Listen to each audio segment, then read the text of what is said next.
Israeli Prime Minister Naftali Bennett met with Russian President Vladimir Putin in Moscow Saturday to discuss Russia's war with Ukraine. A spokesperson for Bennett said that he met with Putin at the Kremlin, and afterward the Israeli leader spoke on the phone with Ukrainian Volodymyr Zelensky, Reuters reported. I like how they don't even identify him as the head of state. They just say Ukrainian, like just this random person from Ukraine. An Israeli official said that the prime minister is coordinating efforts with the U.S., Germany, and France on the issue, according to the wire service. The meeting between Bennett and Putin lasted for 3 hours, but no major breakthroughs have yet been reported. The Israeli official said Bennett discussed how the fighting in Ukraine has affected the Jewish community at large. Zelensky and Bennett are the only two Jewish heads of government in the world, according to the New York Times.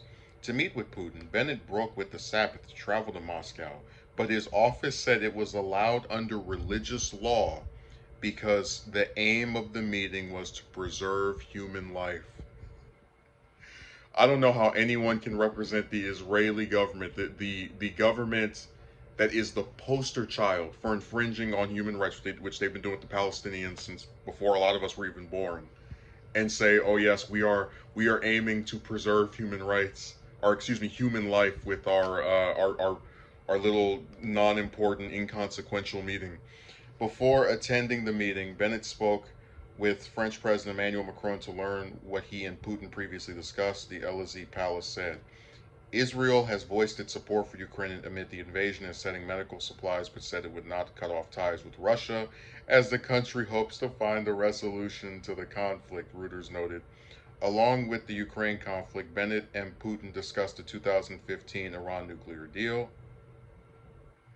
which, by the way, Israel hated because, as we all know, the Israeli government is arch nemesis with the Iran government. So they didn't want any type of deal that would put Iran in a positive light with Western allies like the United States. Um, I didn't know what the Israel position was before reading this article, and I might have to still look into it after this because it's not it's only like a few sentences.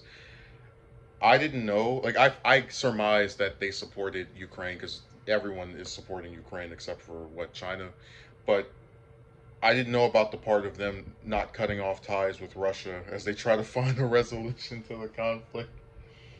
Um,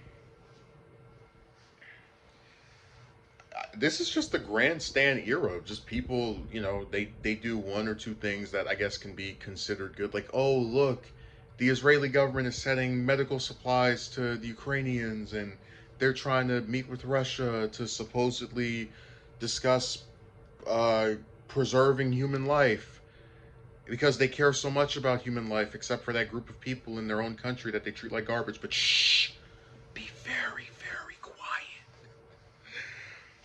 I just I don't even know what else to say about them. I guess Israel's not as bad as some of these, but like, why are they talking about the Iran? You know what's funny? A lot of people, when you bring up the Palestine stuff with Israel, or you bring up just any like screwed up thing one of these governments has done, they always say you're being irrelevant, that you're just trying to drudge up something else because you don't want to ever like specifically address what they're doing. But that's what they're doing at the meeting. They're talking about the Iran nuclear deal. What does that have to do with with Russia invading Ukraine and you supposedly wanting a peaceful solution with them? It's like they're irrelevant themselves discussing something like that. So, um, I mean, hey, I guess first Israel story in a while, but other than that, it's just the same old stuff.